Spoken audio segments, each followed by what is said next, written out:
With a game as great and huge as Smash, some players, old and new, can get overwhelmed by the sheer amount of characters on this roster. Whether they are trying to find a main character, looking for a secondary, or looking for help in a matchup, archetypes are a great way to categorize Smash characters into boxes from their unique playstyles.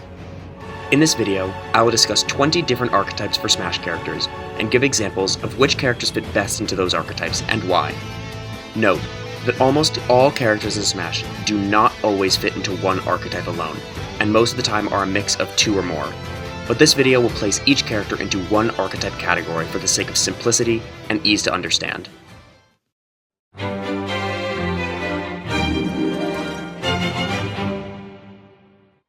Rushdown characters are characters whose goal is to get into the opponent's face and start hitting them. They do not necessarily have extremely long or super damaging combos, but they do have the tools to get in the opposing character's face and hit them. They're always trying to close the gap between the two fighters on screen, as that is where they specialize. With a combination of speed, quick mobility, and fast moves, Rushdown characters are usually some of the highest and most impressive characters on the roster, as they constantly give little to no breathing room throughout the duration of a match. They usually have a good projectile to sit back with, but is always used for the purpose of creating an opening to rush in and hit the opponent. Fox is usually viewed as the standard Rushdown character, as due to his quick fall speed and fast run speed, he can quickly get in on the other characters, and using his moves, string together damaging combos to overwhelm the opponent. Sheik is also commonly viewed as another strong Rushdown character. She does not hit strongly at all, but has good mobility in the air and on the ground, along with extremely fast moves such as fair, nair, and up air. While she has a tough time getting the kill, Sheik is able to rack up a lot of damage and is good at edgeguarding to kill the opponents in non-conventional ways. Pikachu is another commonly seen top-tier Rushdown character. While T-Jolts are an amazing move to camp with, they are not winning games by themselves, but are rather used to set up for Pikachu to get in on the opponent.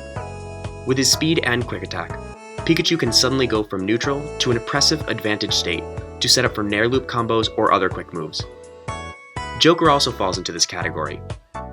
Similar to T-Jolt, Aha is a good projectile, and Gun is a good pressuring tool, but they are used more for conditioning and creating openings for Joker to rush in. His goal, with or without Arsene, is to use quick, grounded, and aerial moves to create damaging combos as he gets in on the opponent. Another strong Rushdown character is Captain Falcon. Without a projectile of his own, Captain Falcon is forced to approach, but that greatly plays into his advantages. With combos into knee from up air strings or nair combos, his goal is to close the gap between himself and the other character with his amazing speed. His overwhelming moveset draws him to constantly approach in on the other character. Mii Brawler is another Rushdown character, and despite his ability to change up his moveset, his goal is always to rush in on the opponents. Due to his quick nair, back air, and strong killing up B, he is always looking for ways to get in and fight up close and personal. Next is Zero Suit Samus, who is able to use her speed and funky movement, along with her down B to get in on her opponent. While she may not have as long of combos as Fox or Pikachu, they do more damage and kill quite early. Her goal is to wait for her opponent to make a mistake due to her own moveset, and capitalize hard on it. Finally, the last Rushdown character is an obscure one that people would usually put into other categories, who is Roy. While he does have a sword, Roy is quite different from other swordies, due to his unique sweet spot on the hilt of his blade. Roy does not worry about spacing as much as swordies do, and therefore, his goal is not to carefully space his moves, but to rush in on his opponent, swing his sword, and do some combos as well. While he is a unique character due to his unique mechanic, Roy actually is more of a Rushdown character than any archetype.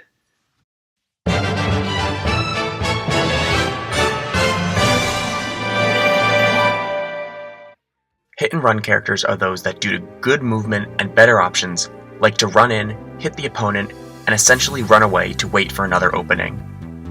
They do not have the best combos, and so they are forced to use better options. The primary example of a hit and run character, especially in the online era, is Sonic. Since he is the fastest character on the ground by far, he has the tools to run in and run out. While I wish that people would use his speed for cool combos, Sonic mains use it to camp. They get in, get a couple hits, and then use his incredible speed to run away. Another similar situation is with Jigglypuff and her insane airspeed. She does have combos, including Summon to Rest, but with her incredible airspeed, she is able to hit back airs and other moves and then drift out. Similarly is Meta Knight with his great movement. He does have up air combos, but other than those into up B, He does not have very many long vertical combos, and more resorts to running in, hitting the opponent a few times, and resetting neutral, which he is naturally great at as well. His good mobility, speed, and variability in the air with his multiple jumps makes him a great hit and run character. Wii Fit Trainer is next, but not for her great speed, but rather for her deep breathing and ledge camping game. When Wii Fit Trainer gets deep breathing, which only lasts for a short time, all of her moves get massively buffed to the point where it forces her to want to approach to use the buffed effect. However, when it is gone, she has great projectiles in Sun Salutation and Side B that allow her to camp out the opponent even by just holding onto the ledge. This encourages her to hit with the deep breathing and then run without it. The final character in this archetype is Inkling. She was a difficult character to categorize, but the hit and run archetype fits her best. Her combos are not long or fast enough to make her a rushdown character, but she does have some aspects of that archetype, so therefore she is a hit and run character. With her splat bomb and great low profiling dash animation, she can run in on the opponent effectively, and her quick but short range moves force her to get the hit and then retreat.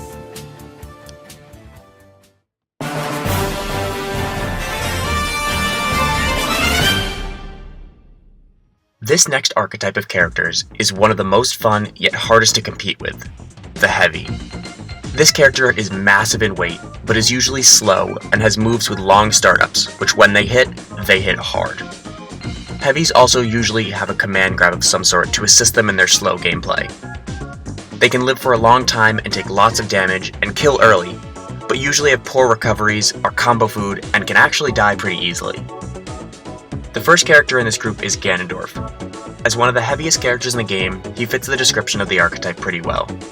He is slow, has slow moves, a bad recovery, and is heavy in weight, but has extremely strong moves such as his smash attacks and side B command grab. His larger size gives him bad matchups against rushdown characters, and his edge guarding ability is poor, as he likes to stay on stage offensively and defensively. Another heavy is King Dedede, who is large and heavy but packs a punch. The one aspect that makes him different from Ganondorf is his recovery, as it goes far with his lots of jumps, but in reality those do not help him as much with recovery due to their slow speed. In addition, his aerials and other attacks are slow on cooldown or startup, and that makes them essentially useless when playing against a faster character. While there are more heavies, the next two fall into a subcategory of the heavy, and do not exactly align with the standard heavy archetype, but rather the base of a heavy with a few additional features.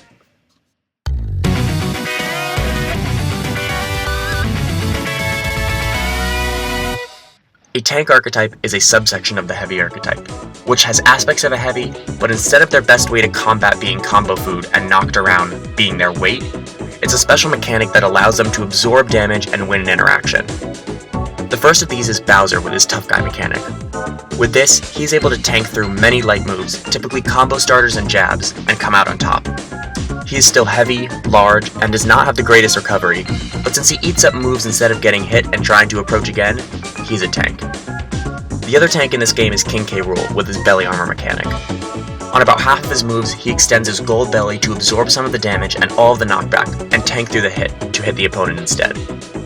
Similar to Tough Guy, this is why King K. Rool is a tank, as he can use his mechanic to punish the opponent for doing the right thing, while still fitting the heavy archetype by being slow, big, strong, and heavy.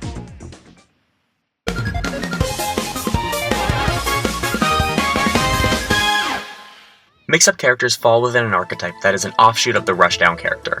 These few characters have the ability to rush in and punish the opposing player hard for their overcommitments, but they also have one or two solid projectiles that they can use to create these situations. Unlike zoners, these projectiles are not the main aspects of their game plan, but they rather use them in order to set up for more melee-style attacks. They use their projectiles to force the opponent to approach and catch them off guard with their up-close attacks by mixing up their great playstyles. A great embodiment of the mix-up character is Rob. He has a great nair, down tilt, and other melee attacks, but he can also sit back and hit with his laser and gyro. He loves to perform great long combos, but is also happy to camp if the opposing character is getting around his moves, and surprise them with a finishing side B or a grab at any time. Ness also embodies this archetype. Using his PK Magnet and good movement, Ness has crazy up-close combos with his aerials, but his PK Fire is also a strong projectile to mix up his playstyle with. Since he relies on this move so much, as it is the only projectile he uses in the neutral, Ness becomes a mix-up character. but uses PK Fire to set up for these long combos. Lucas is the same with his version of PK Fire, even though it does not directly lead into many combos. With his side B, Lucas is able to pressure his opponent because of their fear of being knocked around for approaching him. His use of PK Fire to bait out options and then strike with his own devastating combos in return makes him a true mix-up character. Playing against Lucas ensures that the other character is always on their toes, as he can switch up from being a zoner to a rushdown character to a grappler quickly. Wolf fits this bill as well with his own laser projectile. Despite being low on knockback, his laser is quick and effective in walling out the opponent and forcing them to approach, where he can stuff them out with his own combos due to his quick moves. This also allows him to mix up his playstyle. Palutena is next for a similar reason with her explosive flame and auto reticle. However, she does have very quick movement and great combo starters off nair or grab to keep the opponent on their feet. They must account for both a campy and aggressive playstyle against a Palutena. The final mix-up character is Steve, with his minecart and mining in general being his major mix-up. Steve, at points in the game, is allowed to sit back, build a wall, and mine to get his materials while running away. He also, at certain points, likes to spam minecart off the side, which can either do damage or grab the opponent. And finally, he can go into combo mode to do easy 0 to deaths and other combos. Steve's variability makes him a true mix-up character.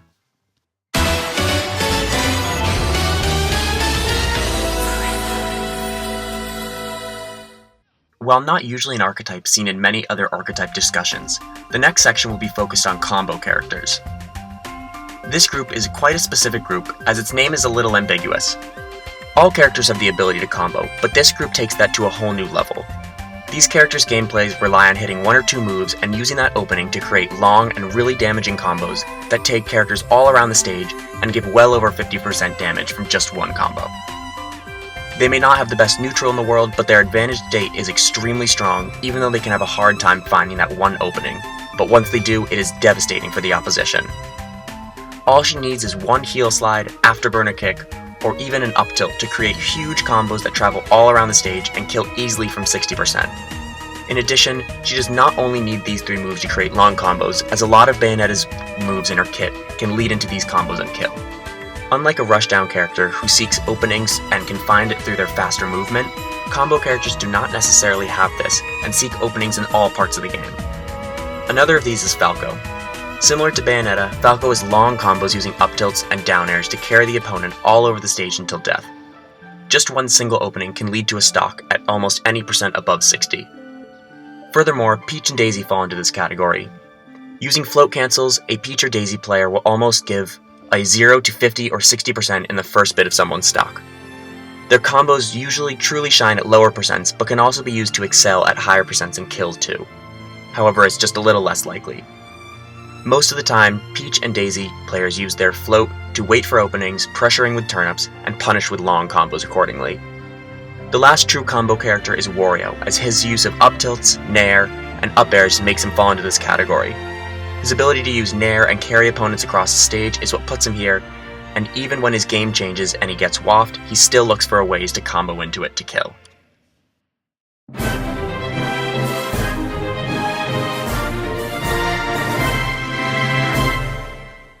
The AllArounder archetype consists of characters that do well in all different parts of the game, but do not directly excel in one, and therefore are placed in this category. Their recovery, combos, damage output, and speed are all good, but not character defining. The primary example is Mario. He has great combos, but other than that, he is average in all other aspects compared to the rest of his kit. There's no specific playstyle that Mario fishes for, but he rather can function well in many different types of players' hands. He has quick moves, a good advantage and disadvantage state, and a good neutral, but there's nothing broken about him. Similarly, Yoshi falls into this category. He has the best airspeed in the game, but is still, in comparison to the rest of his kit, makes for an all-around good character. His recovery is good, overall speed, including grounded speed, is good, and he is good, but not great combos. Therefore, just like Mario, he fits into this category. Dr. Mario also falls in here, but unlike Mario and Yoshi, who have all-around pretty good kits, he's an all-around not-so-good kit.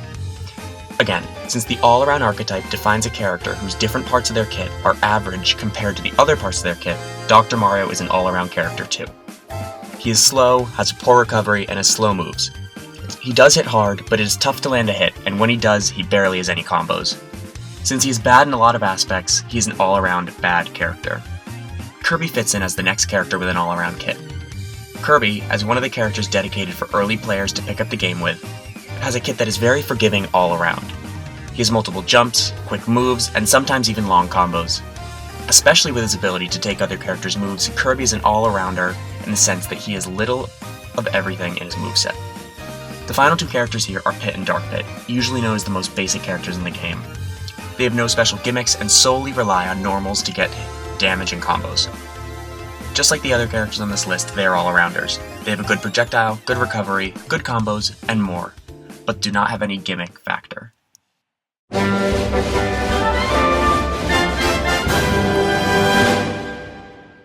Footsie characters are those that have the ability to outspace their opponent by properly spacing their own body in and out of dangerous ranges to bait out attacks and punish accordingly. These characters have great ground games, but can compete in the air too if needed. They typically use bait and punish games and have quick moves that set into longer combos once hit. Footsie characters pressure with small moves to get big payouts once their game of footsies works in their favor. The first of these is Greninja. Greninja has quick movement on the ground and in the air, and uses that to be able to maneuver around other moves to punish the opponent for their missed ones. While he does not have a great out of shield game, he is able to hit smaller moves such as dash attack, down tilt, or grab, and get big combos off of the small opening. Ryu and Ken are next, as they are the definition of a footsie character in their own game. In Smash, however, these two use their movement to try and avoid getting hit and get small rewards that turn into big combos and usually into strong finishers. These two are able to get one down tilt and create combos that do immense damage. While a bit of their footsie play is removed with their auto-locking aspect on the opponent, the basic idea is still the same. Terry is similar to the other fighting game characters in the same way. He maneuvers around others' moves to set up for down tilts and other moves to get damaging combos. He has a similar auto turnaround feature, but uses his Go meter to help him as well. Diddy Kong is another footsies character. His great airspeed allows him to jump around different attacks and whiff punish with his own 40 to 60% combos off one of their mistakes.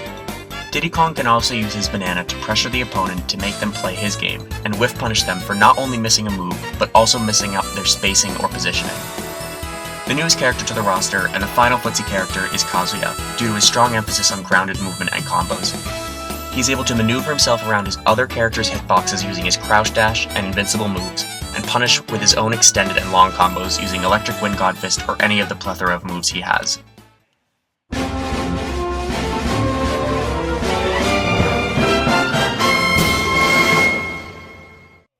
My personal favorite archetype to play in this game is the Swordy archetype. While all these characters here have a sword, not all sword characters are in the Swordy archetype.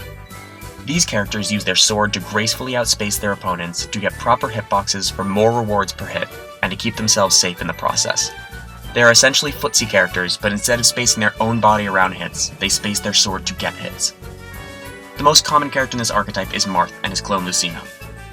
Marth especially falls into this category with his tipper mechanic, where he gets more damage and knockback if he lands with the tip of his sword. While Lucina has to be less precise, she still falls into this category as well, except she just spaces with her entire sword instead. These two are perfect examples of this archetype, who use their good airspeed and ground speed to hit the perfect opening while staying safe. The next Swordy character is Chrom. Similar to the first two, Chrom uses his moves to outspace his opponent with his sword.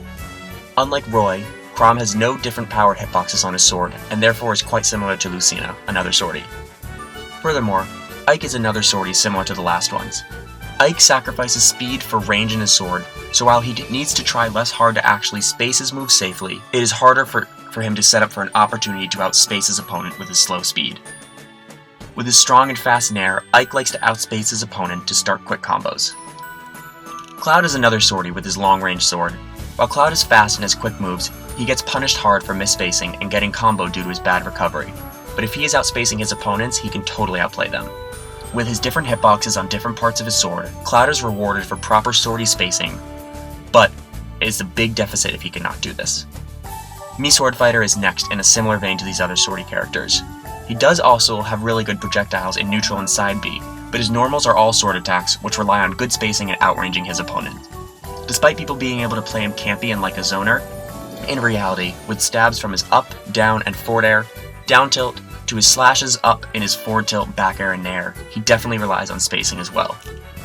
Corrin is another Swordy who follows this archetype. Using both his sword and his dragon hands and feet as a sword, Corrin relies on outspacing his opponent with his moves to play into his advantage state. Even moves like back air have a sword-like quality to them and cement his spot in this archetype.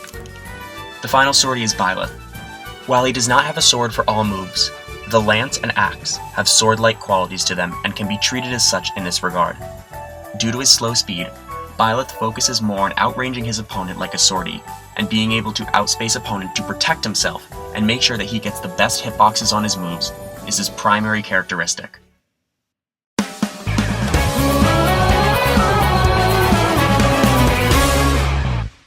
Ranged characters are those who could potentially fit into other categories such as a sortie or a zoner, but whose gameplay is fully changed from that category due to their range and ability to avoid some of their key problems.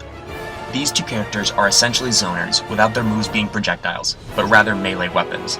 Their gameplay often evolves around constantly being in a true neutral situation no matter the distance between their opponent, and is the extreme version of the sortie archetype.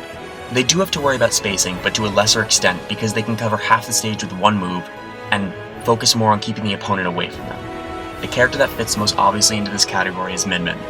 With her long arms and ability to edgeguard both sides of the stage at once, she falls in here. Min Min is focused on walling out her opponent with her arms. While some characters focus on outranging their opponents, but also having good melee attacks or grabs for other scenarios, Min Min totally overcomes these problems by having her three arms, the Ram Ram, Megawatt, and Dragon Arm, which are all used for different purposes. The other character in here is Sephiroth with his massive sword. Even though he has a sword, Sephiroth's range alone takes him out of the sortie category, as spacing is less important with a sword that big.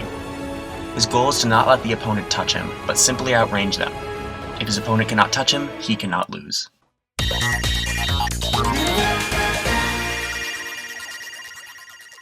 Glass cannon characters are a quite common archetype, but a dangerous one at that. They pack an enormous punch either in terms of damaging moves or insane combos, but have low defense or, in the case of Smash, weight. These characters can easily kill the opponent, but can also be easily killed in a few moves. The first and most obvious character here is the lightest character in the game, Pichu. By being the lightest and giving himself damage to increase his own percent, despite his good recovery, he is easily KO'd, but his combos and damage output are insanely strong. Lightning loops, grab combos, and great edge guarding allow him to take quick stocks, but the same is true in reverse. In addition, Mr. Game & Watch is a glass cannon for the same reason. He's the third lightest character in the game, but also has really good combos and damage output. With his up B out of shield, down smash into F smash combo, and nair up air strings, Game & Watch is quite a glass cannon character. While weight is a huge factor in making a glass cannon, it is not the only factor as seen in the next character, Mewtwo. Even though he is tied for 7th lightest in the game, Mewtwo has a massive hurtbox with a tail that is quite exploitable. This means that he is hit a lot, comboed easily, and dies early. But he has a great forward air, strong smash attacks, Shadow Ball, and good combos to account for these losses. However, weight and size do not need to be the only factor in making a glass cannon, as seen in this next character's special category.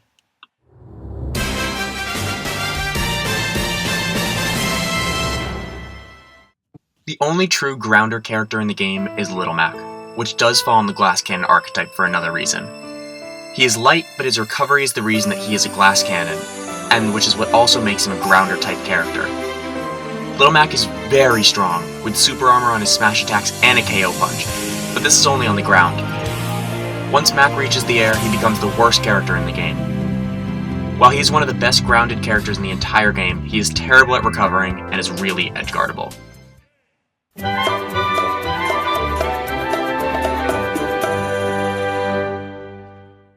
Grappler characters are ones whose main focus is on their grab game, and they constantly fish for grabs at most percents for either kills or great grab combos.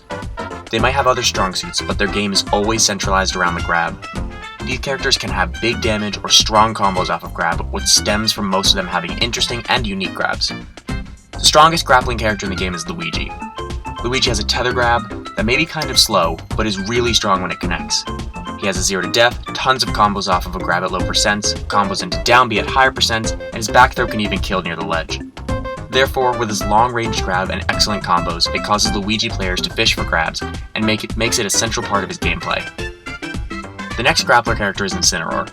As the wrestling character without any projectiles, Incineroar likes to be up close and personal with his opponent, which naturally leads to a grappler-type character. He can get great combos off of a grab, which is nice for a character with the slowest movement speed in the game. And on top of all that, with Revenge, Incineroar's throws, especially his back throw, become potentially the strongest throws in the game, and can do up to 50 to 60% off one throw. He also has a command grab that's a burst option in his side B. Therefore, whether it is getting combos, kills, or just straight damage, Incineroar's playstyle is all about the grab. The next grab character is Donkey Kong, with his cargo throw. DK does have good other options, but his kit's strong suit is his grab game. With his cargo up throw, he has grab combos. With his cargo carry, he has the ability to kill with a throw from anywhere. And with his cargo down throw, he has the ability to set up into edge guards easily. DK's grabs are extremely dangerous against characters with bad recoveries, as he can just carry them off the stage, which makes his playstyle revolve around this move. The final grappler is one that was quite hard to place in a tier: Ridley. He may not come to mind as a grappler off the top of your head, but he does have similar strengths as other grapplers. He has a good grab with decent combos and an explosive side B command grab. All of his throws can be strung into combos at certain percents, and his side B is a killing move too. While it's not the first thing that comes into your mind in a grappler archetype, Ridley does fit the bill.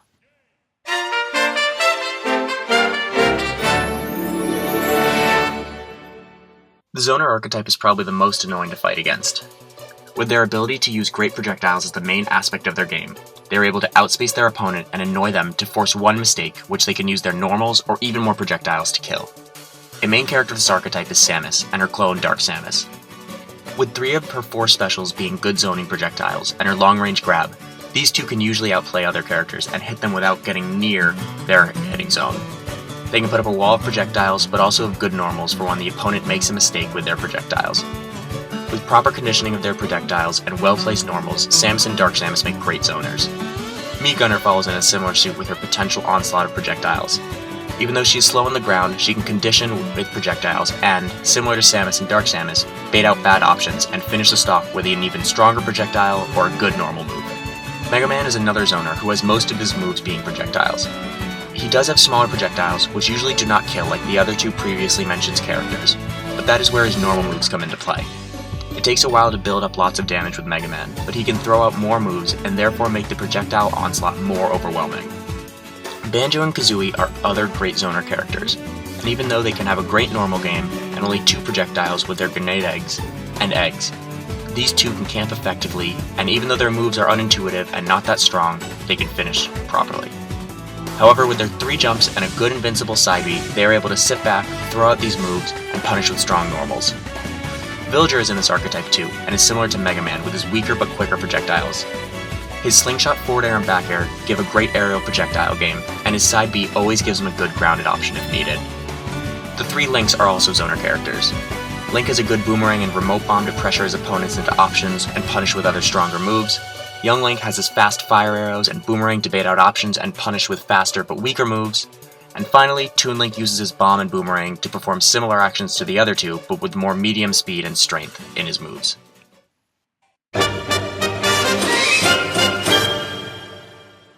Trapper characters are quite similar to zoner characters, however they usually have a move that can be placed out while they can continue to play their regular zoning game, and therefore control parts of the stage without actually being present there.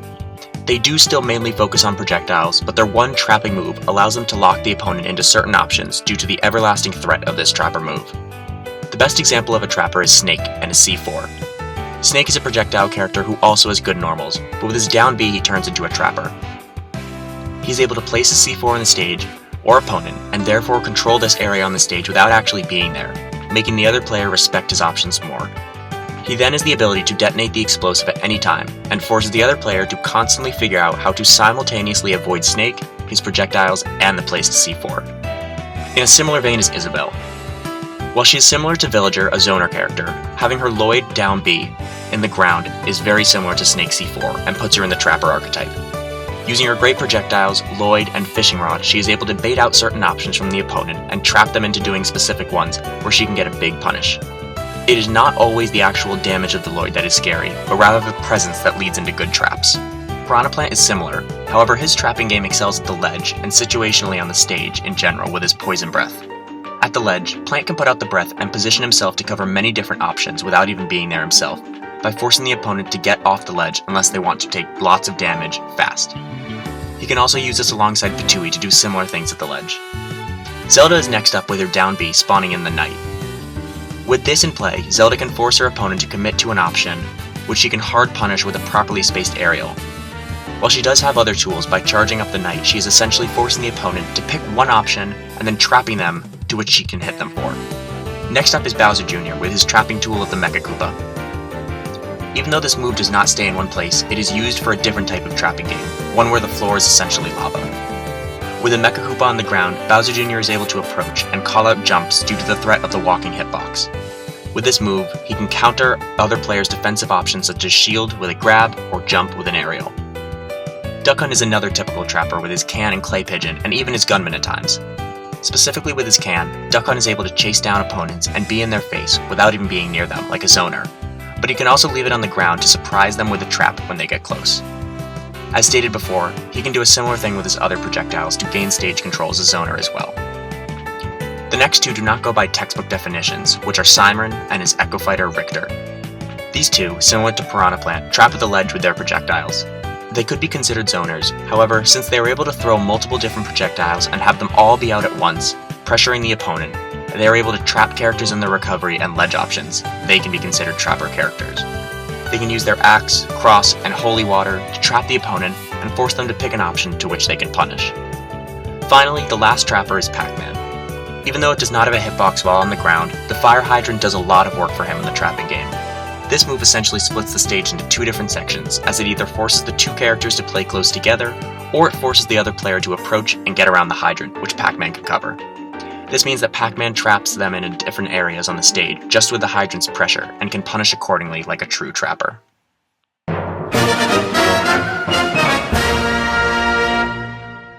One of the most interesting and hardest archetypes to play in Smash is the Puppeteer. These are characters that rely on using two characters at once. There always consists of a main character and then a secondary one that is partially controlled by the player and partially the game's AI. Therefore, this archetype's playstyle revolves around using both characters at once to complement each other and get the best combos or damage out of them working together. The first Puppeteer character in Smash is the Ice Climbers with both Popo and Nana. While Popo is the main Ice Climber, the character truly shines with both working together. By performing decent combos where the player can control both at once in the same combo, they can create devastating zero-to-deaths and other insane combos to quickly take stocks. The next and only other Puppeteer character in the game is Rosalina and Luma, with obviously Rosalina and Luma in the set. With Rosalina as the main character, it is the player's job to use both her and Luma to create the best options possible. Being able to control Rosalina and Luma in sync and use Luma to hit places where Rosalina could not is the primary way to use this character.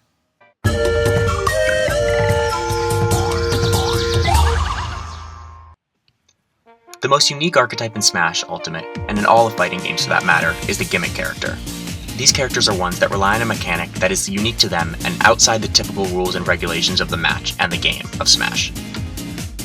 While they may have similar styles to other characters in Smash, their own unique specific gimmick defines how they play so much that it becomes the fundamental aspect of their gameplay. While other discussed characters have gimmicks, none compare to the importance in their respective characters' kits as these four characters. The first is Lucario with his aura mechanic. The basics of this mechanic is that Lucario gets stronger the more percent he has, and the further behind in stocks he is, becoming one of the strongest characters in the game with full aura. The aura mechanic totally defines his entire playstyle, as he is more willing to run in and get hit at lower percents to build up aura, and stay back and wait for the perfect opening to kill at higher percents.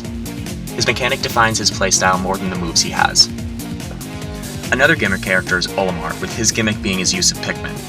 Pikmin totally define Olimar's playstyle, not only because he uses them for almost all of his moves, but also due to the constant micromanagement that Olimar mains must perform in a match. Not only do all 5 Pikmin types have different strengths, they also have different immunities, speeds, weights, and better moves. Furthermore, Pikmin order also matters. Olimar also needs to try and keep his Pikmin alive, and manage the flowers on top of their heads too. With all of this thinking that needs to be done, Olimar's style is less about his moves, but more about the constant mechanic of managing the Pikmin to assist him. In the gimmick section there are also 2 more characters that, similar to Bowser and Little Mac, need their own subsections.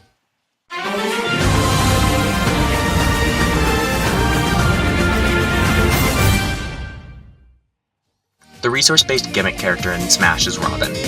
Since both his special moves deplete with his tomes, and the strength of his other moves depend on resources from his Levins vs. Bronze Sword, Robin's kit and playstyle is all about keeping track of his resources. since his moves either do not work or are incredibly weaker without the proper resources, Robin is definitely in this category. Unlike Olimar, who is more focused on using the Pikmin in the best ways, for Robin, he is more focused on actually obtaining the resources, as they only have one real function, to make the move better or work at all.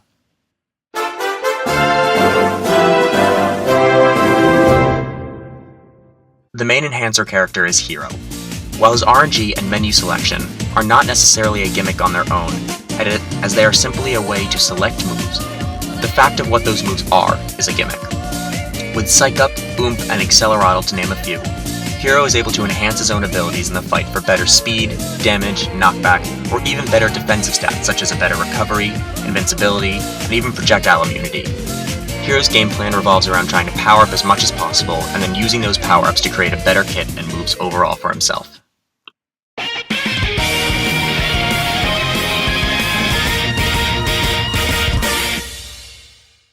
The potentially hardest type of character to play in the game is the Stance Changer. These three characters are ones that either through having more than one character, or the ability to alter their base stats to change their character, puts them in multiple different archetypes at the same time.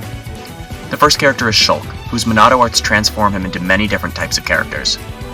With Shield he is a tank, with Speed he is a combo character, with Smash he is a glass cannon, and the changing archetypes continue with the other two arts as well. It is impossible to put Shulk in any other archetype within the Stance Changer, since at a moment's notice he can switch too drastically.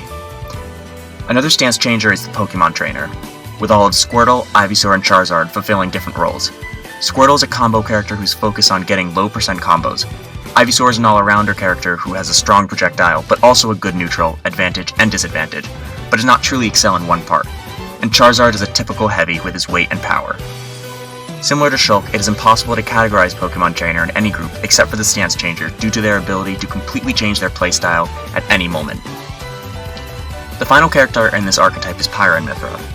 While they do have essentially the same moves, their base stats makes them totally different characters. Pyra, the slower of the two, is a trapper character. Despite not having a move that she can put out and attack at the same time, her strong ledge trapping game and slow speed forces her to try and trap her opponent on the ledge or in the air to get a strong hit. On the other hand, Mythra is a Rushdown character, similar to Sheik, but with a sword, as her combos and speed force her to go in to attack. With a game like Smash that has almost 90 characters, there are bound to be many different archetypes. Despite seeming overwhelming at first, it is actually quite beneficial to the player. Smash features characters with all sorts of different playstyles for all different players, and it also means that players can be confident in their mains as they choose them out of a roster of 89 characters and counting.